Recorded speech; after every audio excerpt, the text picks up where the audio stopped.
Hey there, Mr. Reddit here. Welcome back to another episode of r/Entitled Parent Stories. Our first story we'll be reading today. Am I the jerk for kicking out my pregnant sister? After that, my brother is so entitled he almost made me homeless. And after that, I must check for any place a person can hide during a fire drill? Okay. Now for every thumbs up this video gets, one Karen gets kicked out. How about I kick you out, Reddit boy? So please smash that like button, and if you're new, subscribe and turn on notifications for new stories from Reddit every single day. Am I the jerk for kicking out my pregnant sister? I am absolutely furious about this right now. My sister is 19 and 4 months pregnant. Father bailed and kicked her out of his place as soon as she told him, and my parents live on the other side of the country. She goes to school here in our state, so she doesn't want to move back to our tiny little town. Since she didn't have a place to stay, my wife and I offered to let her live with us until after the baby got here. It wasn't ideal, but we have the room and the money to let it happen. First thing I told my sister when she came here was, whatever you need, tell me and I'll help you. First thing I told her, because I didn't want her worrying about things for the baby or food. We still have all of our baby furniture and toys and clothes from when our son was born in our garage and in good condition. It's barely been over 2 months, and on the first week, my wife was complaining because she couldn't find her earrings. Didn't think anything, stuff like that is easy to lose sometimes. But then it started to add up. First her earrings, then one of my watches, a necklace, a pair of new shoes that we bought for our son, some of my wife's jewelry, my class ring. All this stuff was going missing, and it didn't click for me until I noticed a few missing $20 bills from my wallet. At first, I thought maybe it was my son, but honestly, the kid's 7 and still too honest. He cried once after he took an extra donut from the table and confessed immediately, so I doubted he was the culprit. I confronted my sister, and it took a lot of grilling before she fessed up. Her defense was she just wanted to make a little extra cash on the side for the baby. I was so furious with her. After telling her to come to me for anything she needs with the baby, she resorted to going behind my back and stealing from my family. I explained just how wrong she was to do this after she's had a roof over her head, food, and being told to come to us with whatever she needs help with. She apologized many times, but I told her she was going to have to pack her bags and leave. I'll give her 2 weeks to find a new place, but she better be gone by then. This just upset my sister more. She begged me to give her a second chance, but I feel like the trust has been broken. She wanted to stay here to continue school, and she'll have to find a way to support herself. If she can't, then she can move back with our parents. Speaking of parents, they've been on top of me for the last few days over this, and I can't just kick her out when she has a child on the way. I've explained what she was doing, however. They still think that I'm wrong and I need to give her another chance. The issue is, how will I know she won't be more sneaky about it? It's just not a risk I'm willing to take, and my wife is just as upset about this as I am. This hasn't stopped my parents from berating me all the time over our choice, and now I'm not sure if I'm being the jerk or if I should give her another chance. Well, what would you do in this situation? Would you give your sister another chance or not? Please let us know. I'd call the police on her, to be honest. My brother is so entitled, he almost made me homeless. In 2016, my brother had an unexpected divorce and filed for bankruptcy, although he left his house out of it. It shouldn't have come as too much of a surprise though, since the reason she left was because he had cheated on her when she was pregnant with their second kid, and although she tried a while longer, she understandably couldn't get past it. My mom paid for his bankruptcy and gave him at least $1,000 a month to help him make ends meet. This was the equivalent of his house payment. I know the amount is correct because my mom has bad eyesight, and my husband and I have to help her manage her finances so we could see exactly how much she was giving him. I never said a word because it's her money to do with as she wishes. I should add some backstory too to show his history of entitlement. My mom received a $100,000 bonus when she retired, and he told her he was starting a business and needed $20,000. So although he had no business plan, etc., she gave it to him and he bought a truck. That was the extent of the business. He also helped her renovate her house with the remaining money, and that consisted of literally gutting it, taking up the flooring so it was only a concrete slab, ripping out her entire kitchen, taking down walls, etc. He even rented a backhoe to dig a koi pond that remained a big hole in her yard. He's known to start projects and never finish them, and this was another example. Of course, the money ran out, and she had to live like that for several years until she finally just let it go into foreclosure. She has co-signed so many car and personal loans for him, and he has often walked away from those too, leaving her to pay off the debt. In comparison, my mom co-signed my first car loan, and that is the only thing ever, and I didn't ask for or receive any of her bonus money. She used to live with him and his family and cooked, cleaned, and kept the kids, and he still charged her to store stuff in the 800 square foot storage building in the backyard. He's supposed to be paying her $300 a month to pay her back for all the money she gave him after his divorce, but he refuses because he said she might give it to her granddaughter. And what if she does? Anyway, in 2017, my brother asked me and my family to move from out of state to become roommates with him to allow him to get back on his feet. And it would allow me to save more money too, to reach my financial goal of getting into real estate investing. I was leery about the idea, but he was begging, and I hated my mom was still having to give him so much money, since she only had a retirement and Social Security, and he was taking a huge chunk of it. The house was a reno, because true to form, he had started various projects that had never been finished, and he had never done any repairs. For example, his 2-year-old daughter had accidentally locked herself in her room, so instead of taking off the doorknob, he kicked the door in and broke the frame, so it was still like that. We signed a rental agreement and agreed to include that if he decided to sell the house, he would allow us to assume his loan, and we would pay him $14,000 in equity. As an FYI, he had bought the house in 2013 and didn't have a lot of equity in it. In 2018, and 9 months into the lease, he lost his job and decided to move out of town to be with his girlfriend, now wife, who owned her own house. He didn't have the funds to fix up his house and wanted to be rid of it, so he agreed that we could assume his loan. We weren't anticipating it to happen quite so soon, and I asked if we could wait until 2019 to allow us some time to raise my husband's credit score, and I also wanted to be on my job for 2 years. He agreed, and we paid him the $14,000. We had another contract that outlined our agreement, which included that we were responsible for everything regarding the house, all major and minor repairs, upkeep, etc. We would pay the closing costs, and that we were also going to begin the reno, because it was depressing to continue to live in a house in such need of repair. We completed the entire reno that included all new flooring, entire interior repainted, entire new kitchen, cabinets, backsplash, quartz counters, appliances, etc. New exterior doors, lighting, the works. We viewed this as our first real estate investment, and I had no reason not to trust my own brother. This was a fantastic opportunity for us because the reno and assumption meant we would have a good bit of equity in the home, and this was basically part of our retirement plan. Side note, my brother is 9 years younger than I am, in good health, started his own business after he lost his job, and his business is low overhead and did $272,000 last year, and his wife is a teacher. I am middle-aged, my husband is a senior, and he had a stroke 10 years ago after 2 years of marriage that left him paralyzed on his left side and is in a wheelchair with DVT and blood flow issues, and I'm also raising 3 grandchildren. This home really is literally our main retirement plan. So anyway, we got started on the assumption paperwork the end of 2019 as soon as I had 2 years on my job, and we were almost finished with it when lockdown struck. I happened to be changing jobs too, a dream position that fell in my lap, and it was going to pay $13,000 more a year. And so it came out that I was changing jobs and the bank stopped the process. My brother was irritated, but seemed to understand. My job is in the tourism industry, so it was one of the first and hardest hit industries. His business has thrived during lockdown, and my new job cut my hours way back. He agreed to wait a bit longer to start the process again, but as soon as we got the paperwork the second time, I was furloughed for the winter. I should add that we had to submit our lease purchase agreement with the assumption paperwork, but since he lives out of town, he asked me to sign his name, and it is now expired, so we are not currently under an official agreement. I just found out this week they're bringing me back full-time, so I let him know the good news and asked him to please call for the paperwork. Now he says he's tired of dealing with this, so he's going to hire a realtor to sell the house, and get this, he thinks he is going to keep half of the profits.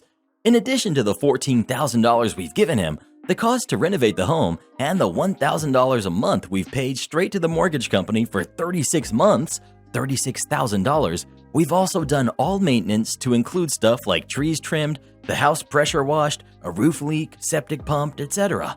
He has never paid a dime since he left, and I have never even asked. I treated the house as though it were ours because it was supposed to be. We've never paid a single bill late, even though we live off of my husband's Social Security and lately my unemployment, and he's acting indignant as though I've done him over. I honestly never look for sympathy due to my husband's issues, etc., but this would cause a severe undue hardship, and he has shown no empathy whatsoever. On top of that, we really needed the house in our name because we were going to do a HELOC to enclose the garage because our mom is starting to have additional medical issues, so we were planning for her to come live with us later this year. If he sells this out from under us, we would literally be about homeless because we can't afford to rent in our area. We would not have any funds left to save, and the housing prices have gone beyond what we would probably be approved for. It's not easy to quickly or slowly find a wheelchair-accessible house to buy or rent, and part of our renovations helped with that, like creating a walk-in shower. Although one reason we moved here is because my granddaughters often had to change schools when they were with their mom, and I promised them that we would stay put so they could put down roots and make friends. We found out that they were going to be living with us as he was begging us to move here, so it made sense financially and was a great school district. My oldest two granddaughters are in high school and would most likely have to change, which breaks my heart. We would not even have any equity in a new home, and we would not be able to create space for my mom either. And with the equity we would have in our current one, it opened the door to various options to help fund our retirement, pay it off and do a reverse mortgage, use equity for an income property, buy another primary residence with 3.5% down and use this one as a rental, pay off student loans, etc. We had also planned to start a side hustle, home-based business using the big storage building we have here. This has left me feeling basically gutted. It's broken my heart and soul because I was an only child for 9 years and used to always beg for a sibling. I was elated when he came along, and his birthday is one day before mine, so it was like he was my birthday present. Growing up, my friends would often say they wished they had their sibling treat them how I treated him, and even though we had nearly a decade between us, I have always tried to keep a close relationship with him and his kids, and I just can't believe he's acting this entitled. I've never been a vengeful person, but I honestly feel I would take the house back to what it looked like previously before I let him make a penny off of our hard work and sacrifices. I know some money is better than none, and it would be a big setback, but I can't help but feel like it's all or nothing. And as an FYI, I have an appointment with a lawyer, but I'm sick it's come to this. No matter what happens now, in a way, I really have lost my brother. But who needs someone that entitled in their life anyway? Again, thank you for taking the time to read what has become a novella. Please put good thoughts into the universe that he will have a change of heart and stick to our original agreement. I must check for any place a person can hide during a fire drill? Okay. I worked in a building where I was a fire marshal. No extra money and a small amount of extra work, but someone has to do it. I was also first aider and somehow got landed with arranging the Christmas night out, so maybe the building manager saw me as an easy mark. The only advantage that I had was during a drill or real event, I had absolute power. Anyone not following an evacuation order swiftly was called up for disciplinary action. We had random drills, about 12 per year. My job was to ensure that the building was clear, basically pop my head in each office space, toilets, kitchens, etc., and see that nobody was there and then take a register outside. 5 minutes tops. Anyone booked into the building that was not registered by me was in trouble. The drills were sprung on me, as well as the building manager had the fire alarm keys, and it made a more realistic test. The building manager was a jerk. He wielded his small amount of power as much as he could and loved to report people for tiny infractions. During one drill, he hid in a cupboard and then called me into his office for failing to ensure that the building was clear. Apparently, some people may run and hide from a fire instead of leaving the building. I got a wagging finger and told to do better next time or I would lose the marshal role. My job was pretty safe since nobody actually wanted to take over, and after hearing the story of me getting into trouble, they absolutely did not want the job. The building manager changed the fire marshal process instruction to include checking hiding places. This is a side instruction. We had no power to do so, I later found out. Malicious compliance begins. The alarm went off, the first after my failure to check cupboards. Everyone left, crossed the road, and stood in the assembly point in. And this is very important, the rain and wind. I searched the top floor very carefully, opening up large cupboards, opening up boxes large enough to hide a person, looking under each desk in case someone was hiding. First floor, ditto. UK, so our first floor is US second and our ground is US first. By now, people were cold and wet and unhappy, but building manager refused to let them enter. He knew that it was coming, so he was well prepared for the weather.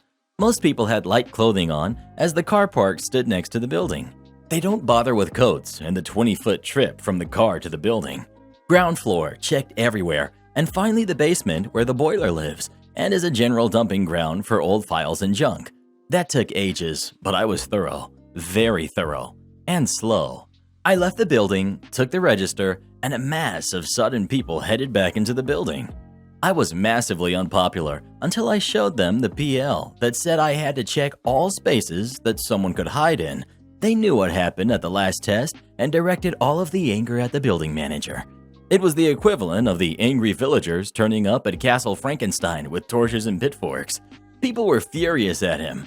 One of the office staff was a union rep and reported him to the site safety officer, who went ballistic at him, telling me to remain in a potentially burning building longer than necessary, and a number of people went home to get dry clothes, and the company had to give them special leave to do so, or else the union would have to get involved.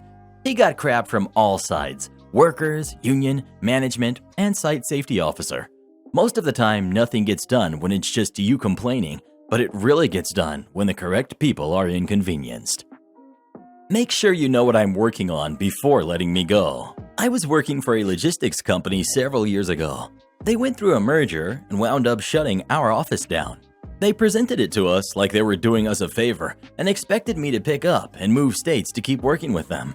That obviously wasn't in the cards, so what happened next was a bit of fun. When we got the email talking about the merger, I had my reservations. When we got a second email indicating that the company president, VP, head of sales, and an HR supervisor were all coming down to meet our 8-person office, I clearly saw the writing on the wall. You don't send that type of firepower if something great is happening.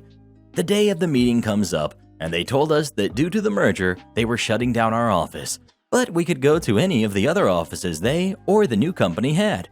I wasn't 100% not going to move, but I wanted to know my options. To say they weren't prepared for this meeting is an understatement. I asked them several questions that were critical to me making a decision on my future within the next 5 days. 1. Will you pay my moving expenses? 2. Will you pay to break my lease? Which was March, and I renewed my lease in February. 3. Will you pay cost of living adjustments if average costs are higher where I go? The answer to all 3 initially was, "We don't know. We'll have to get back to you."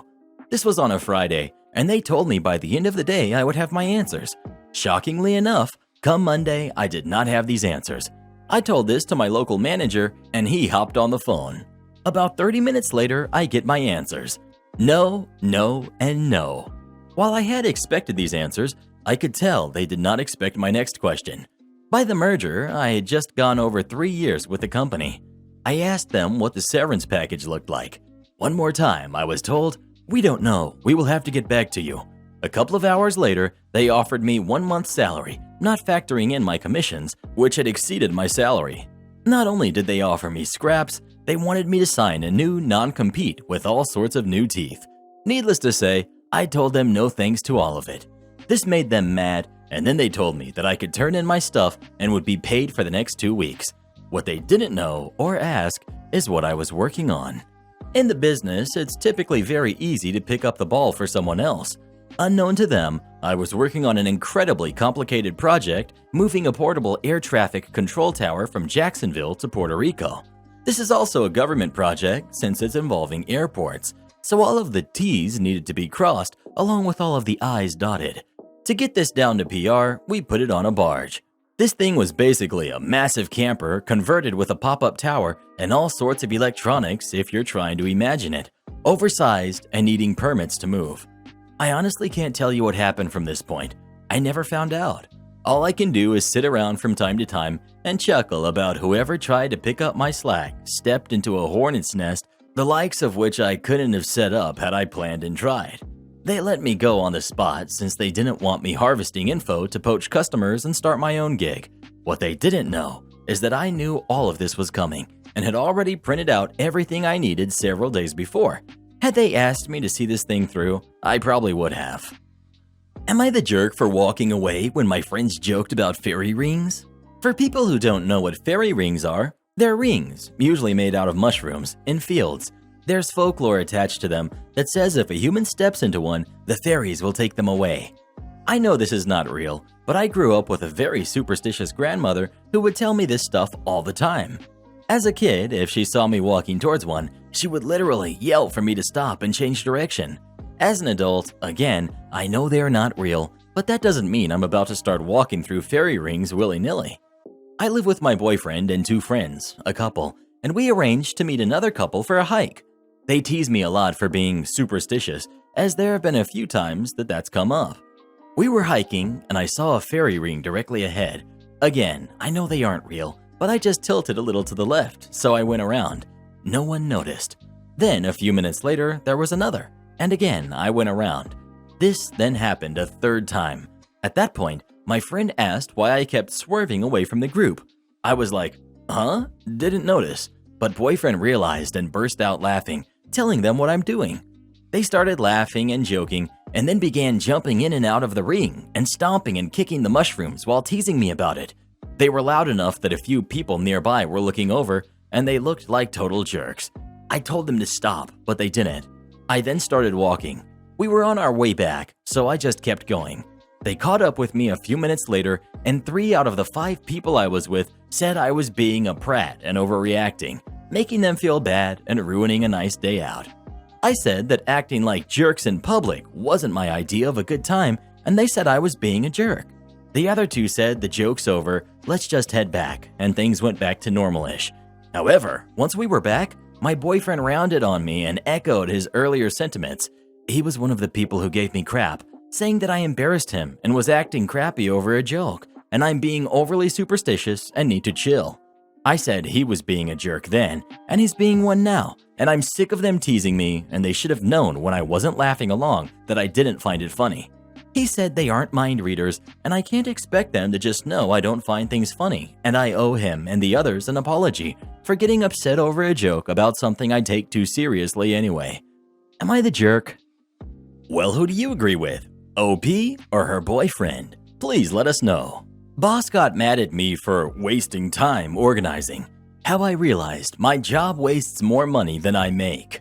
I spent a ridiculous amount of time looking for pins, important keys, and work essentials yesterday. In fact, that's every day for the last year. Spent the last 15 minutes of work yesterday organizing our 2 main, only drawers that were cramped with things from over the year and making sure daily essentials were easily accessible. Came into work today, typical day. Things got super slow, so I continued my organizing efforts. Found hundreds of dollars in equipment that had been forgotten over the years, but mostly trash I discarded. Took about an hour in between pausing to take care of immediate things. I was almost finished when boss came over and starts haphazardly organizing things, basically complaining I'm being too thorough and that we weren't going to be using this precious time to organize. I asked if everything was okay and got snapped at as boss swept what was left to organize back into the drawer. I then spent the next 20 minutes doing nothing, expecting the theatrics to be followed by what was supposedly so much more important. 20 minutes. It would have taken me less than 10 to finish organizing while not having any further instruction. I open the drawer, messy once more, and see boss's phone. I close the drawer. I mean, this is the level of organization we aspire for, right? Who am I to waste time questioning this? Boss eventually gives me a sheet to check inventories with. I haven't been trained on this particular task. I make that clear, but I'm barked at about how simple it is. The sheet doesn't make any sense, so eventually boss comes over and starts trying to storm through it. Oh, wrong sheet? Man, if only we were organized. Eventually get to the end of it, and we're missing hundreds of dollars in inventory. Boss had been helping, so I clearly state that I had approached my task carefully, one by one, and in order, with double checks, and I know I hadn't messed up. Eventually, boss asks if I've seen their phone. I say yes. Where? You organized it, don't you remember? Boss barks at me with the same question. I say they swept it into the drawer with everything else. Boss says they don't remember that, and I say nothing as boss returns to their office. Why didn't I say anything? It was all on camera anyway, and the perfect spot actually. I'm quitting this job shortly, so I didn't feel the need to make it a big deal. Epilogue. A former coworker, a great one, visited and confirmed that things in the drawer were years old. We have a pretty high turnover rate, and it's because employees either don't care or actually do care and are penalized for it, or both. We've lost 2 senior employees in a month, and I'm just sitting here with a secret deadline until I'm out too. Though after today, why not at least look for another job? I can already hear myself. Why did I leave my last job? We didn't share the same values and organization. I felt a lot of man hours were being wasted due to an unorganized environment. I've shot up the totem pole a lot because of turnover and have accepted increased responsibilities. By my calculations, in just over a month, we've wasted somewhere around $3,000 due to lack of organization, and that's only from the responsibilities I've inherited. If things are proportional in each department, that number multiplies easily. This means organizational mishaps cost my job more than I even make. P.S. Would it be unethical to ask for a raise, knowing full darn well no amount they pay me is making me stay more than a few more months? Have you ever felt unappreciated at your job? If so, what did you do about it? Please let us know. Coworker that thinks she owns and runs everything. A bit of backstory. I, 28 male, will be turning 29 later this year. I've been working at my current job since before lockdown and through it as an essential worker. However, I will have to generalize a lot of details so as to not get in trouble. Now, pretty much ever since I started working at my job, food service, there was one particular woman that pretty much defines the meaning of Karen in the workplace. From day one, she would often yell at me or other coworkers. Now she pretty much just leaves me be. I've worked my way up from delivering the food to cooking it. However, back when I first started, there was this one particular cook that I would joke around with a lot. We would honestly make the kitchen sound more like a zoo. Then one day, while I was on lunch, he had gotten to work and pretty much immediately grabbed his stuff and walked because she never had anything ready for him that he needed to do his job, and her excuse every time was, "I'm just so tired." Now, she was put in charge of training his replacement. However, that poor girl didn't make it through the training shift because of how much Karen, not her actual name of course, was yelling at her. Then, after another coworker got a former coworker to join our fold, Karen would constantly yell at him too. Then, one day when I was in charge of one side of the service line, I basically had no one to help me, and Karen flat out insulted one of my coworkers that I've known since high school and think of as a little sister, and she thinks of me as a big brother. Now Karen yells at me 5 times to get someone to help me, and I immediately replied each time that there was no one available to help me. And at one point, she even yelled at one of the managers to yell at me to get someone to help. And that manager immediately replied with, "He's already told you 5 times that there isn't anyone available to help him. So what do you expect me to do about it?" Shortly after that, I ended up breaking down crying, and my boss sent me home to rest and recover. However, I wish that Karen's awfulness ended there, but it doesn't. She constantly yells at everyone about how they're not doing their jobs, when yes they are, or at least they're trying to, and whenever certain people would try to help me with a certain task, per our boss instructions, she would immediately yell at them to do something else instead. She even has other people not doing things correctly, such as rinsing things with her bare hands. She has even been instructed several times to stop doing that as it's a health code violation. Most recently though, she decided that she was going to overrule the decision of the same manager that she had yelled at to yell at me on a day when we were short-handed. Then, because she was upset, she decided to leave work without telling anyone, called the top manager of our department, and lied to him about her. So this weekend was ruined because of this, but after a quick short investigation, he immediately realized that Karen had lied. Yet she still acts rude towards pretty much everyone. Basically, no one likes her in the kitchen, and we are all praying for the day that she leaves. We basically refer to her as the jerk kitchen princess. She's always trying to go behind the boss's back to have it be her way or the highway, even though she's been told repeatedly about new protocol and how to do certain tasks from now on. Am I the jerk for forcing my son to babysit? So I don't know if I'm really the jerk here or not, but by how my son's acting, I might as well be, wanting to see unbiased opinions on this. I'm 34, male, and I'm a single parent to my 2 kids, son who's 18, daughter who's 11. I have a meeting coming up this Saturday that requires me to be out for the whole day in a city about an hour away. My usual babysitter isn't able to make it that day since she has prior commitments. I contacted the list she gave me for people who she can trust, no one available. I contacted my friends, and yep, none were available. And I don't interact with family due to other unrelated reasons, so that's not an option either. My son has never babysat my daughter, and that's okay. So I asked him if he'd be willing to babysit her. I even offered him $100 since I'd be gone for about 6 hours that day. All he had to do was make sure she's safe and feed her lunch, which I was planning on just ordering from my phone to my home. Man, technology is great. So all he had to do was get it from the front door. He refused. I thought it was a pretty solid deal, but I guess not. But all good. The meeting was canceled anyways and was booked on Zoom instead. Why was it not originally? I'll never know. Today, he came knocking on my office door and asked me for some money so he could take his girlfriend out on a date. He doesn't have a job. I thought to myself that it's been a while since I had a day for myself. Maybe I'll go fishing. So I offered the same exact deal, $100 to look after his sister for the day. Otherwise, no money. He started tripping out, saying, "That's not fair to me. You're a horrible parent. This is parentification. She's not my responsibility." So on and so forth. So I said, well, if you want money to take your girlfriend out, that's how it's going to be. He reluctantly accepted, but has been since audibly complaining to his friends online. My daughter asked me why he doesn't like her, which broke my heart. Her room is next to my office, so she probably heard everything. At this point, I may just take her out on Saturday. Make it a nice father-daughter day, since my son is being such a drama llama currently. Am I the jerk? Well, who do you think is the jerk? OP or his son? Please let us know. I hope you kick that boy out of your house soon. I can't imagine living with someone so entitled. This video right here is absolutely crazy. You're not gonna believe it. So please come watch it next and we'll see you when you get there. And support our channel by joining as a member today and we'll give you a special shout out in our next video. And to have us make any kind of video you'd like us to, just head over to our Fiverr. Link pinned in the comments below.